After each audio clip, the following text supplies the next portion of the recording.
Before diving into actual evidence for biblical creation and the Genesis flood, it is necessary to discuss the differences between how creationists and evolutionists see evidence.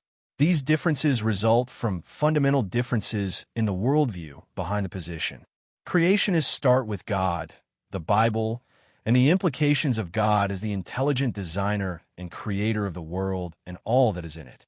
Evolutionists, on the other hand, look at evidence from what is essentially an atheistic, naturalistic, materialistic perspective. While many evolutionists also believe in God, they still look at the evidence from his perspective. If they see any role for him at all, it is little more than a guiding force. However, it is these differences that explain much of the disagreement between how creationists and evolutionists see evidence.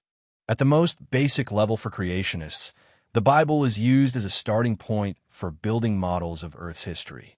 One of the big mistakes that evolutionists make in their understanding of biblical creation is assuming that it is the end of the process when, in reality, it is just the beginning. In other words, creationists start with what they see as a historical description and build on that, scientific models that are capable of being tested. Furthermore, not only have there been several early attempts at such models whose predictions have actually been proven incorrect, resulting in the models being dropped by creationists who keep up to date, but there have also been several that have produced successfully tested predictions that even work well together despite independent development. Evolutionists, on the other hand, even if they still believe in God, look at the evidence from a totally atheistic, naturalistic, materialistic perspective, even if they do not realize they're doing so. This is mainly because that is how they are trained to look at science. Because God has been legally thrown out of the public schools, children educated in the schools are taught to see the world from an atheistic, naturalistic, materialistic perspective, even if it is never described that way. This is because once you take God out of the picture, you really have no other way left for looking at the world other than a completely atheistic one. Furthermore, an atheistic worldview is inevitably going to be naturalistic and materialistic in nature because they have thrown out any spiritual, supernaturalistic possibilities before ever looking at any evidence.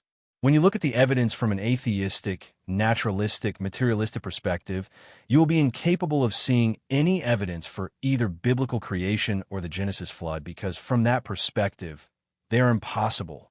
For example, they can look at the fact that there are billions of dead things buried in rock layers all over the dry land of the continents, 95% of which are marine organisms, and not even see it as possible evidence for a global flood. Consequently, a lot of the evidence that exists for both creation and the Genesis flood is not only missed by evolutionists, but they are fundamentally incapable of seeing it as such. Furthermore, they blindly see it as evidence for their own atheistic notion of universal common descent, evolution, and an old Earth.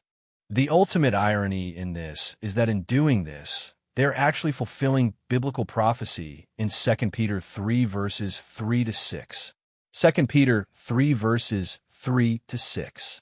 Knowing this first, that there shall come in the last days scoffers, walking after their own lusts, and saying, Where is the promise of his coming? For since the fathers fell asleep, all things continue as they were from the beginning of the creation.